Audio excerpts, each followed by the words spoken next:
Yo, Counter Attack podcast with myself, Daps. Guys, keep liking, subscribing, sharing, all of that good stuff. So today, I've got a quick podcast for you guys, and I'm going to catch up with someone that I made a video about last week. That video did the rounds on social media, gained a load of new followers from Nigeria who were asking me all sorts in my DMs. But yeah, we just have to thank God, boy. But I've got a player who has come into his own in this tournament. He's the captain of Nigeria, captain of such a great footballing nation right now. And yeah, he's just come to just chop it up for a quick 15 minutes or so. So feel very lucky. I feel very lucky. Thank you. We have William Troost-Ekong. So, how are you doing today? Yeah, thanks for having me on. I really appreciate it. And yeah, thanks again for your very kind words. I feel very humbled by what you said in your clip. And to be here today again to share a little bit more of my story. So yeah, thanks for having me on. Okay, so the funny thing is, people watching this are going to feel like this is like the first take, obviously. But I forgot to press play.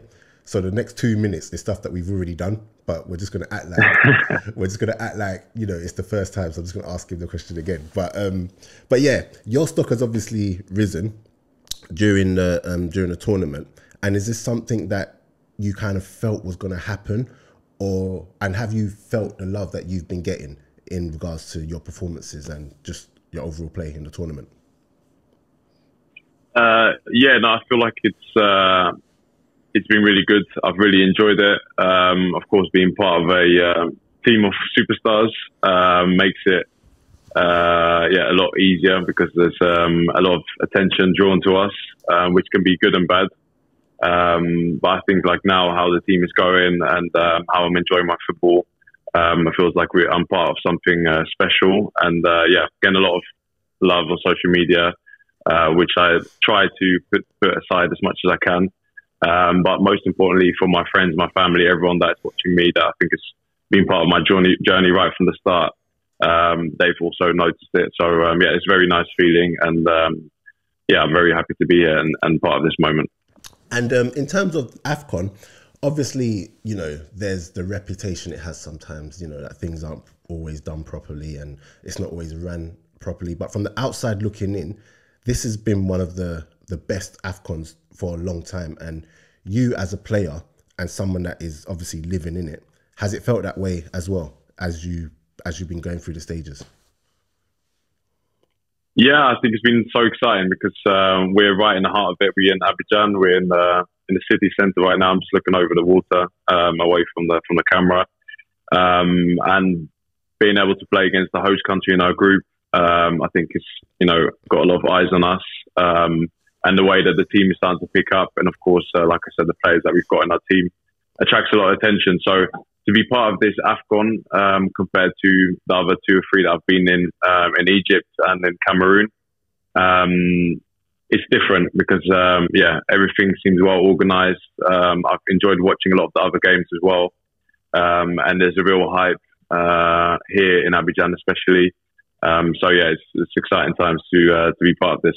Yeah, that's good, man. And I love that, man.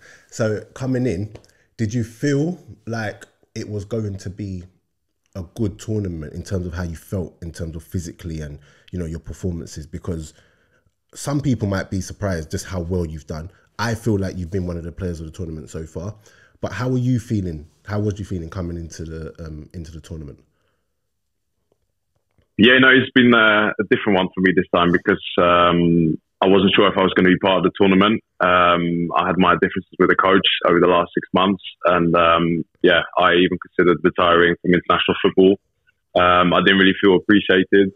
Of course, then it becomes like a battle that you have yourself about your ego, what you want to achieve in life. And also thinking about all the people that I'm representing from my family and yeah, what I want to achieve myself as a young player. I think 9 years ago when I made my debut, I always dreamt about these kind of moments. And I always said I wanted to lift the trophy once. So when I saw the squad and everything leading up to it, I knew we had the team to win it. I really believed in it. I just wanted to really be part of it and be able to play my role. So I was very happy when the coach spoke to me in December And I think that was off the back of how everything was going at PAOK and then Europe Conference League. So, yeah, I just tried to keep my head down before the tournament, make sure I was in my best shape, that I was playing well. Then coming here, we started off the camp in Abu Dhabi. We had a few friendly games there, and I think, yeah, that's the moment where I managed to get myself back in the team and show everyone what I could add. And from then on, yeah, just being able to kick on, it's been really good, and yeah, it's been enjoyable, and I feel free to a certain extent, maybe because there was no pressure on me before the tournament. I didn't put any pressure on myself because I thought to myself, this might be my last one, so I just want to enjoy it as much as I can. And as that's gone on, I had to rethink that all. I'm enjoying it so much now that, you know, I don't say that I want to call it an end just yet. And of course, how everything is going now, I almost feel like we're at the start of this team really taking off. I mean, it's been taking some time for the transition we've been in with the manager. I think there's some young players that have really grown up in the last 2 or 3 years. So, yeah, all of a sudden I'm an old head now, and to see what we've got in this squad, I think there's much more and much better performances to come still. And it's fun that you say that you weren't really appreciated. I don't know if you want to go into it, but was there anything in particular that you just felt wasn't quite right or was making you feel like you wasn't appreciated, without going into too much detail? Yeah, you know, I think when you're part of a team for a long time, you have ups and downs. And yeah, I've had periods when I've played well, periods when I haven't played well. But there's certain things I think experience can bring to a group. We see now also with the players that we have, with Ahmed Musa, for example, most capped Nigerian, Kenneth Omero, who's won the AFCON 2013 with the team as well. And some of the older boys that have been part of the group for a longer time. Alex Iwobi has been part of the team as well. I think he's got over 70 caps. And I think you need those players at moments like this, because I remember my first tournament, you don't know what to expect. Tournament football is very different as well to some of the other fancy friendlies you might play, or the qualifying games when, yeah, there's less size, less pressure.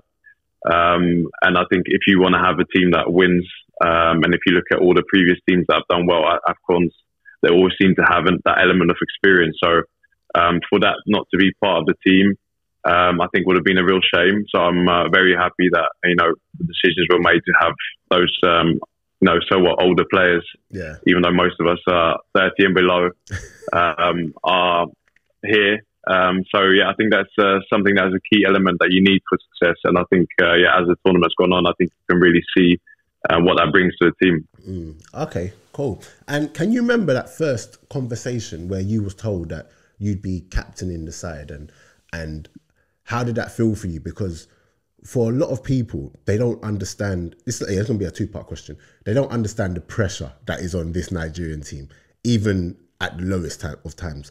So speak about when you first told you're going to be the captain. How did that make you feel? And also, like, speak to the pressure that is put on this Super Eagles team at times.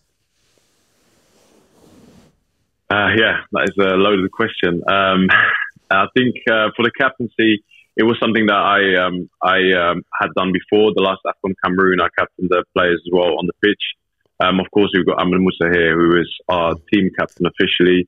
And whenever he comes on the pitch, I'll be running over to give him the band back. So I think there's a level of respect. I think also within the team, you know, there's an understanding of yeah, the senior players and trying to help everyone. So my role has kind of developed in that. I try to give everyone a strong base. I try to keep everyone in sync. But you try to do all of that without, yeah, doing something unnatural or trying to force yourself on situations. So there's moments where you have to sometimes try to drag the team forward. There's moments where you have to try and calm them down. So it's, you kind of go off instinct. And yeah, that's what I try to do as much as I can. Someone sent me a stat yesterday. I think that I'm maybe, I think I'm the top 3 player with the amount of games I've captained for Nigeria, in a list with Stephen Keshi, who is an absolute legend and gave me my debut, and Joseph Yobo, who I'm still quite close to, who's number 1. I think he's captained Nigeria 50 times. So yeah, it's all seemed to have creeped up on me over the years, and to be able to take on that role is something really special. And it comes with a lot of responsibility, a lot of pressure.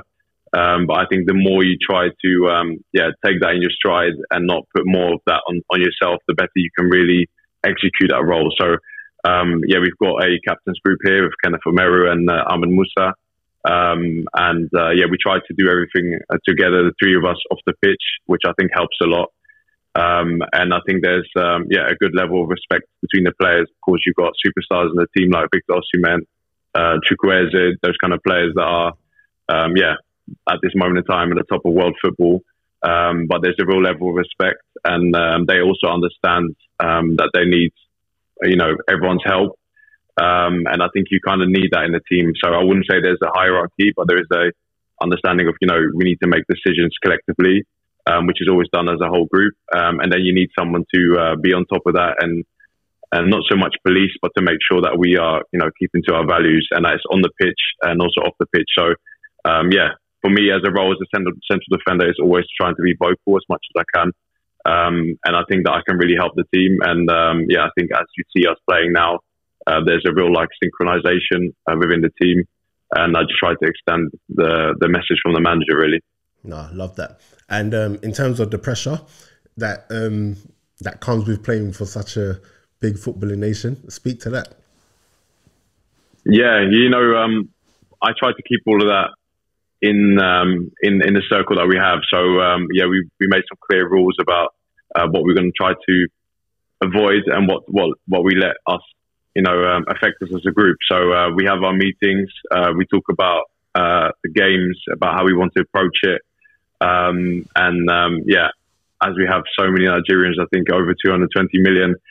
There's a lot of opinions flying around about what we're doing good, what we're doing bad, who should be playing, who shouldn't be playing, what formation we should be playing. So if you get lost in all of that source, then it becomes very difficult, and you end up drowning. So we try to keep that very close. Of course, you have to run with it, and also respect the fans and the media and everyone around it for what they're trying to do. And we don't try to knock anyone's hustle, or to not feel what they're feeling, because all of us are Nigerians as well, and first and foremost we want the team to do well. So but there's only so much you can really take in. So we try to keep the key messages within our circle, so to speak.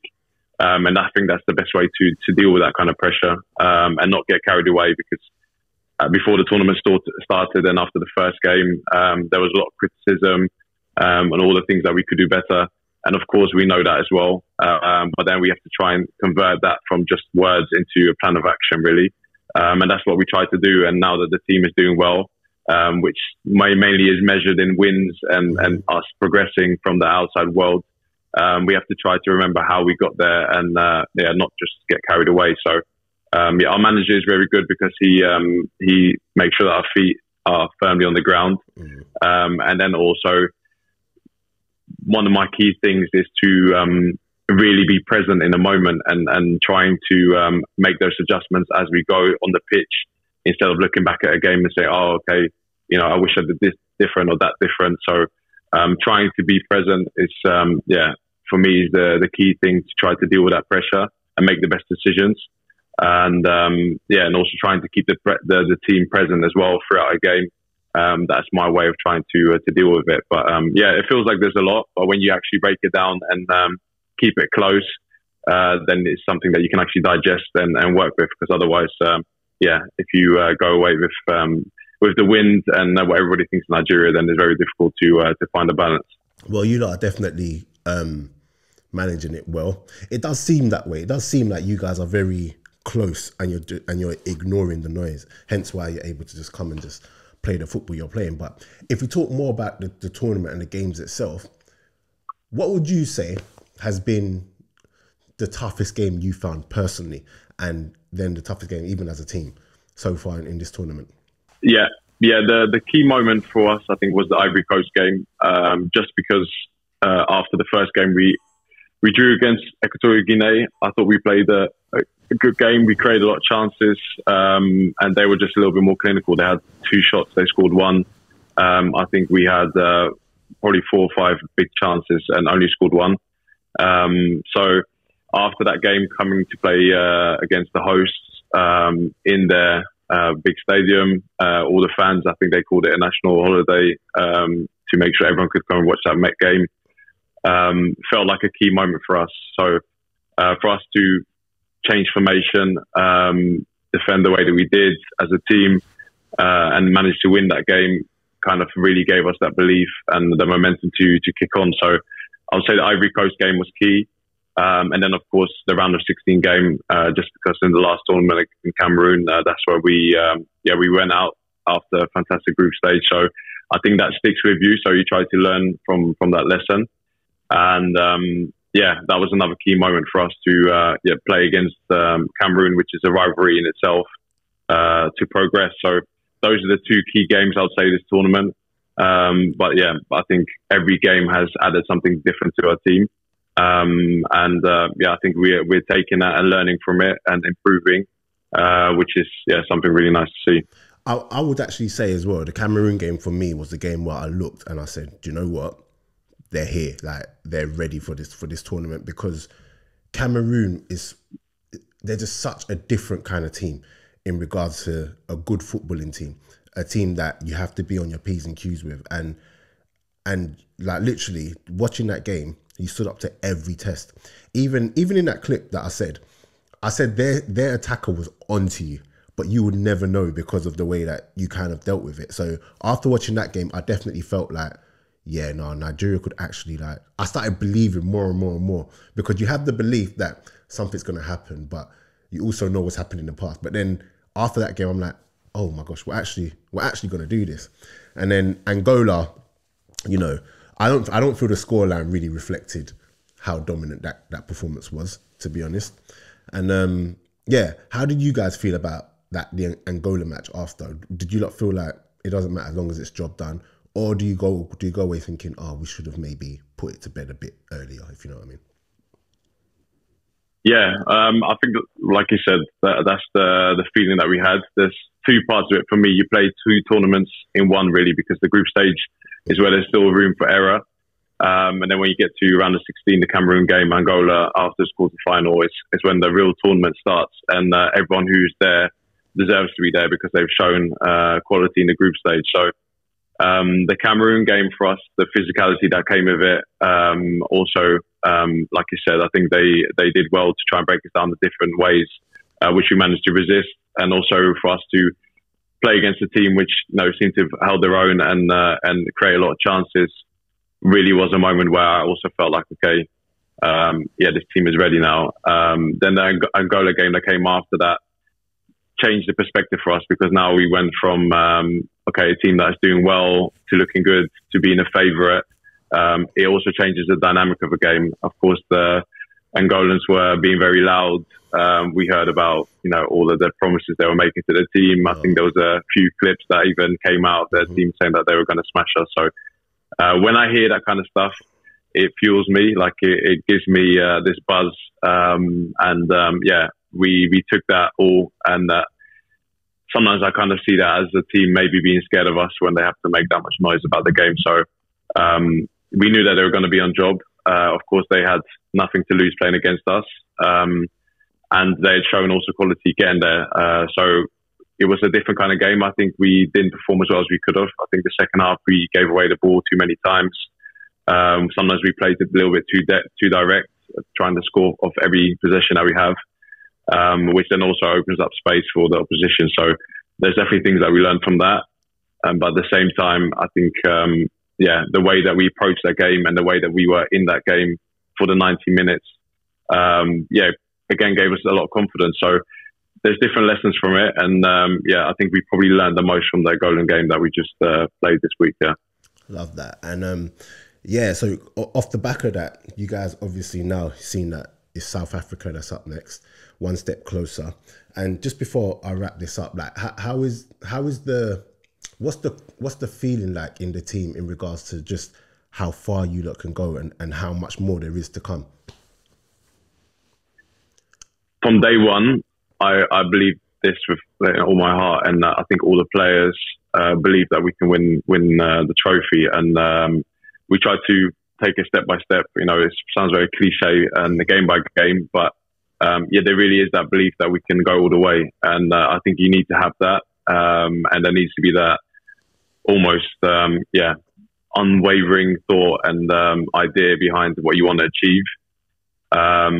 But yeah, I think the good thing is that besides the momentum that we've got now, like I go back again to the approach of the team to each of the games, is that we, you know, after the game against Angola, there was no overexcitement. There was, of course, some celebrations, but straight away we were locked in on watching the game yesterday night, South Africa, Cape Verde, what they're going to do, what they're going to bring, and trying to prepare for the next one. So that is something that I'm really happy about. So I don't think we've got carried away at all. And also when I, you know, watch those games, I really believe that if we turn up to what we can do, there's not going to be a team that's going to match us. So it's just for us trying to remember how we get there and how we perform. And at the same time, at this stage of the tournament, it's about mental fatigue, physical fatigue. How can you recharge the batteries? How can you prepare yourself the best way? So I feel like that's the key message in the next couple of days leading up to that game, just so we can approach that game with the same energy we have done for the last four. Love that. So like I said, I'm not really trying to keep you too long because you're in the middle of the tournament. So I don't really want you to even though I can tell your head is correct. So get me. But thank you so much for doing this and giving me your time. You know, me just as a fan, I just hope that, you know, you guys can go and bring it home. I have every confidence that you guys can go and bring it home. And yeah, man, I just wish you guys all the best. But thank you once again. And once this is all done, I hope you can come on the actual podcast in the studio as an AFCON winner, because that would be like excellent. So is there like a parting message you want to give to all of your Super Eagle fans? Because no doubt they'll be tuned in for this one. Yeah, no, thank you so much for having me on, and for all of the Nigerians, for yourself, for myself, for everyone who's watching this. I want to really thank everyone for their support. I think the power of our nation is in the numbers, and to really feel that everyone is wishing us well and praying for us, and wanting us doing well at this tournament means a lot to us. And we can feel that energy and we feed off that. So please keep giving us more and following the team. And we are doing our best to make everyone proud. Love that, man. So yes, guys, that was William Troost-Ekong. Thank you lot so much for tuning in. Get in the comments. Let me know if there's anything you want to hear from him again, because no doubt we will be touching base again. And just let me know what you guys think of this overall AFCON performance from Nigeria. And no doubt you lot will be hearing back from me. There should be another video coming out as well tomorrow by the time you lot are hearing this. So just tune in and get in the comments. So guys, we're out.